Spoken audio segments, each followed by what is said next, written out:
Assalamualaikum, salam sejahtera. Kembali bersama saya dalam laporan khas daripada Parlimen pukul 5 petang. Semalam, Presiden PAS semasa berucap di Muktamar PAS di Shah Alam bangkitkan isu 3R yang kononnya pihak kerajaan menggunakan untuk menekan pengkritik yang memberi nasihat kepada kerajaan.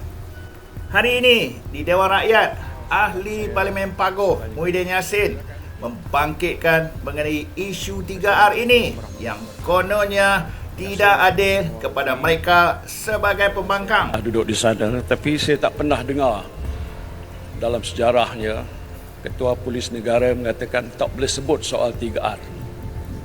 Boleh sebut, tetapi jangan menyebut tentang perkara-perkara yang boleh menyentuh sensitiviti ataupun perasaan perkauman dan sebagainya itu. Jadi bila mana Ketua Polis Negara baru-baru ini mengatakan jangan sebut langsung, saya faham memang ada akta hasutan dan lain-lain lagi. Saya fikir kenyataan itu tidak tepat. Jadi saya minta kepada Yang Berhormat Menteri, boleh tak beritahu kepada Ketua Polis Negara, jelaskan boleh. Pasal kita ada hak dan kebebasan untuk bersuara. Semua kita boleh cakap. Cara yang baik. Jadi kalau tak ada macam soalan memperjuangkan nasib kaum orang Melayu, takkan itu bercanggah? Atau nak mendokong perlembagaan negara menegakkan sistem beraja, takkan itu bercanggah? Jadi kalau kita nak cakap sekarang ni takut.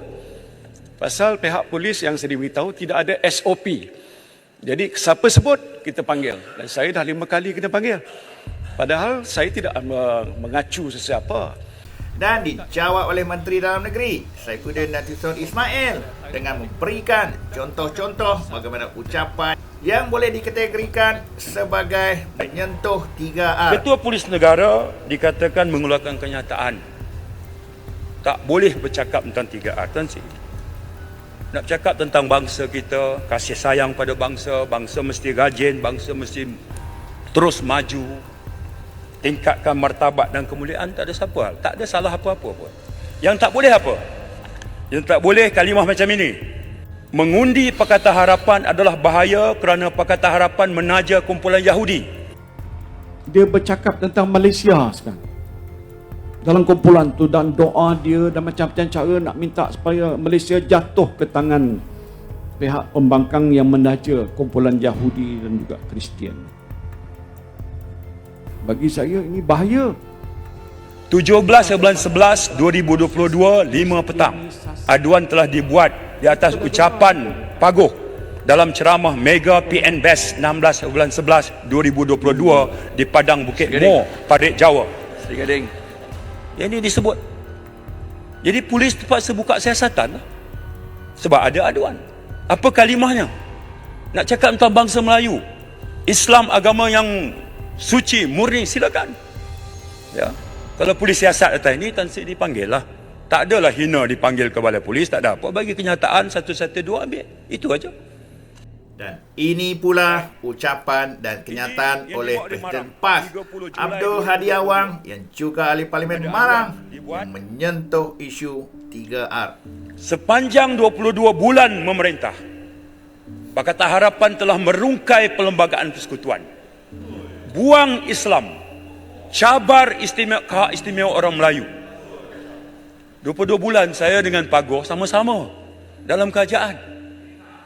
Pernahkah Pagoh, cuba kita recall balik, pernah tak 22 bulan tu ada sebarang kertas Jemaah Menteri atau sebarang keputusan di peringkat majlis tertinggi Pakatan Harapan kita sebut nak rungkai perlembagaan dan nak buang Islam?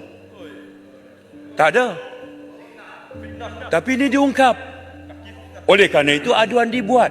Semalam pun sebut lagi. Penjelasannya, Mat. Nanti saya belum ambil lagi.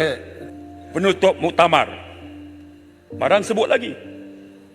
3R ni patut dikenakan pada perkara yang mengancam agama Islam dan undang-undangnya. Ya. Bukan nak ambil tindakan pada orang yang menasihati kerajaan, menasihati orang Melayu tentang 3R. Nasihat tak ada masalah. Tapi bila sebut perbuatan ini adalah mencabar Islam, mencabar Allah, mencabar raja-raja, tapi tak disebut siapa cabar, ungkapan di mana, kat mana disebut, tak ada. lontar macam tu aja. Ya. Cabar undang-undang syariah ni mencabar agama umat Islam, mencabar Allah, Tuhan kita, mencabar Nabi kita. Kat mana dalam negara kita hari ini yang Allah itu, yang Islam itu dicabar dan segala macam ni. Jadi, kalau umpamanya aduan dibuat terhadap perkataan macam ni, saya nak sebut. Kenapa kita PAS menolak PH? Kerana dalam PH ada DAP. Okey, tak apalah. Walaupun hakikatnya 1999 PAS duduk dengan DAP. 2004 dengan DAP. 2008 di mana DAP bertanding, PAS jangan bertanding. Di mana PAS bertanding, DAP tak bertanding. Tak ada masalah waktu itu. 2013 di Selangor memerintah sama. Ya. Baik. Tapi bila disebut PH menolak Islam, menyokong komunis, puak yang khianat dan puak yang menolak raja. Bila pula kita tolak raja? Ini diungkap bila? Diungkap dalam perutusan video dalam kuliah duha Masjid Rusila 14 Oktober 2022.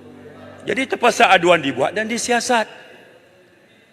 Jadi ini Pak Go dan rakan-rakan ahli parlimen, dalam konteks inilah Tan Sri IGP memberikan nasihat. Entahlah, kalau sebegini rupa contoh ucapan dan kenyataan mereka-mereka ini dalam membangkitkan isu 3R, apa yang boleh kita perkatakan? Tidakkah ia sangat berbahaya yang boleh memberi kesan yang besar kepada negara, menyentuh institusi diraja, pelekehkan kaum lain, bangsa lain, parti lain? Ya, sememangnya kita rakyat sangat-sangat mengharapkan supaya kerajaan lebih tegas dengan mereka-mereka ini, termasuk juga daripada ahli-ahli parlimen daripada pihak kerajaan. Cuma rakyat sedang memerhati banyak kes-kes ini sekadar disiasat dan dipanggil polis, tetapi sikit sangat kita perhatikan dibawa ke mahkamah, dituduh.